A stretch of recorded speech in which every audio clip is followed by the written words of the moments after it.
questions that are in regards to narcolepsy and cataplexy. She currently has depression. Her sleep diary shows that she's getting at least 6 hours of sleep each night.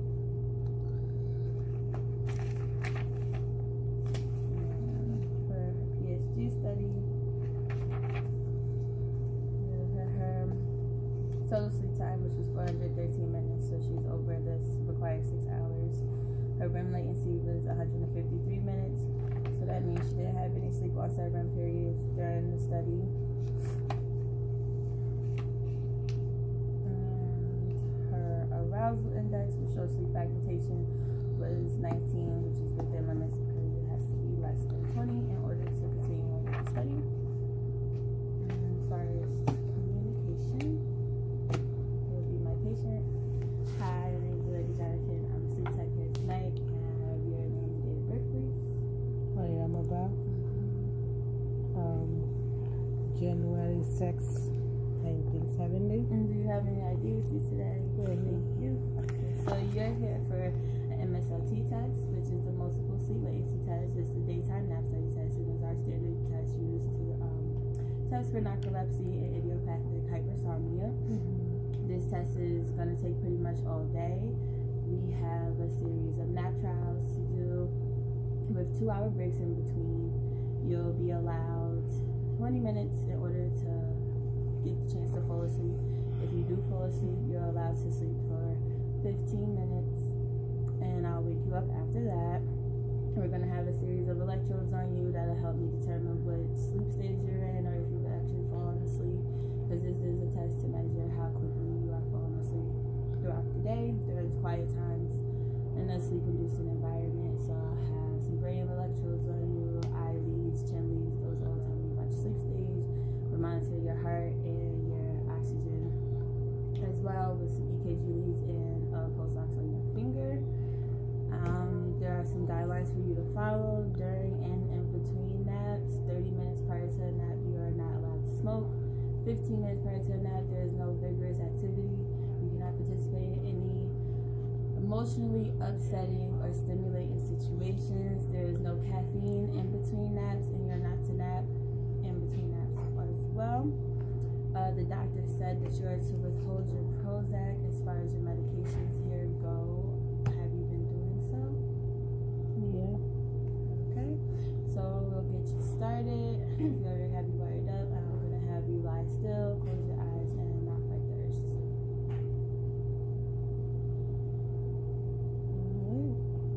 Now, if the scenario is where the patient says they did take their Prozac, is that a time that we're going to call the physician and see if we want to continue on? Yep. Or if something in their PSG report invalidates them from moving forward. Yeah. So this assessment is 90% communication, but there's a lot of chart review as well. So what you need to pay attention when reading it is what are your critical components, which would be making sure you have a valid order. So you might want to go back to medical chart review for that and how you prepared for that one. Making sure that you're following any special instructions that are on the order form. And then also the addition to this one with the chart review is you will have the results of their previous sleep tests. So you need to make sure that you're reviewing that as well. And it's in your assessment specifically, like total sleep time has to be at least 6 hours, arousal index has to be less than 20. Otherwise, it would invalidate moving forward. So in that instance, if you had something that would potentially invalidate, you would need to make the decision and determine how to proceed, whether or not to cancel the MSLT or continue on with it. So what I really strongly suggest is you find your MSLT MWT lab, and on it specifically is even a little blurb to help you put together your wording, because in explaining the test, it's not just the technical end of things of how to run the test. Every 2 hours you're going to take a 20-minute nap. We're going to see if you can fall asleep. But why are we doing the test? What are we looking for? What is it all for? And that's really, in the lab, you have it perfectly written out for you. So you're getting tested on both MSLT and MWT on Monday. It's 20 minutes for MSLT because you have chart review with MSLT. Because with an MSLT, you have to do a sleep study the night before. We have to determine whether or not what the results were before moving forward. And usually there are medication requirements for this that we need to verify with the patient. Now, Allegra waited till right at the end before starting to do the medication reconciliation, but it's one of those things that you need to make sure you do it. So is it easier for, are you going to remember to do it if you explain everything and then at the end, okay, let's just verify your medication, or would you rather do it right off the bat? Whatever you need to do. You can also, like if you go through the assessment, look at what's starred, look at what's critical. And if you need to sit there and make yourself a little cheat sheet to make sure when you're communicating, you've communicated everything you want, when you get in the room, that's something that's within your scope to be able to do as part of, like, you know, just like you did when if you took notes when going through the chart, you know. So the med reconciliation is just the one with the special instruction? You do a full medication reconciliation, Like especially verify the med if there's special instructions. All this ones? Yeah, that's where you're going to verify. Okay.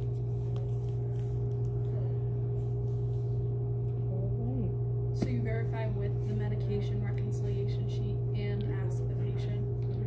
Well, medication reconciliation is asking the patient, right? It's not like you are asking them, are you taking these meds? When's the last time you took them? And if they discontinued it, there's a spot on the medication reconciliation form for you to document that. So it'll be listed there? Yeah. Okay. So it'll just be the patients that will either say yes or no, I've been taking it. Yeah, or when, but more specifically, you need to know when's the last time they took it. Does it meet the guidelines of what the physician is asking for? Like if the doctor wants them off this medication for 2 weeks and hey, they just took it a week ago. Yeah. So do you still continue with everything else even if they say, oh wait, I took it like last night? That would be something to verify with the physician what they want to do. Okay. Because that's happened. That's happened at the lab where the patient shows up and said, nobody told me I needed to come off these meds. It's listed on the order form that they're supposed to come off the meds and nobody told, and they're claiming nobody told them. So they verify, what do you want us to do? Patient still taking these meds. They said nobody's helped them. And So you can't get a hold of a physician. Well, it's during the day. They should be there. They'll probably say proceed, right? Because if not, then that's the end of the test. You know, I have proof that you brought that up in the lecture too. Yeah. Really. You are really pushing that one. Be like, no, I don't need it. I can go home. Okay, case closed. Never happened yet. Let's just say that. But it could happen. So the calibration is now part of it? You're not going to explain the calibration to them? Look at the procedure. It's totally different. What I strongly recommend is look at the lab and the procedure, and it, like, in terms of your communication, you have a dialogue written right there on the lab and everything you need to go. And everything that you need is right there on the, either in the procedure in that lab, in terms of listing out your behavioral requirements. They're right there in the procedure. Okay. It's not, there's nothing you need to search for to figure out how to do this. So MWT will be done with a different instructor in a different room, because there's a lot of redundancies in those procedures, and to make sure mentally you know this is a completely different procedure, you need to repeat all the things that you just said for MSLT in terms of application and behavioral guidelines, blah, blah, blah, blah, blah. You need to repeat it. You're with a new instructor, it's a different assessment. Will they be different patients? No, it's just a different instructor. Yeah. They're going to be the patient. Yeah. It's Yeah, just- so to you're talking to someone Well, no, else. like different charts. MWT, there isn't chart review Oh, true. because it's you only have 10 minutes for that because it's just the communication. You're just of it. setting it up, yeah. Yeah. Right, because they did the night before. Not always. No. Sometimes, not always. So there's no chart review component of MWT. Okay. It's just communication. You want to see that? You're hoping to get it? Oh, it's Yeah, just the same thing, just minus that, right? No, but it's explaining the different tests. Yeah. Ready.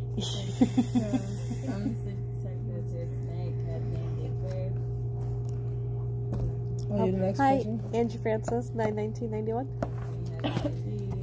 Sure do. So you're here for a maintenance of wakefulness test, which is Michael's very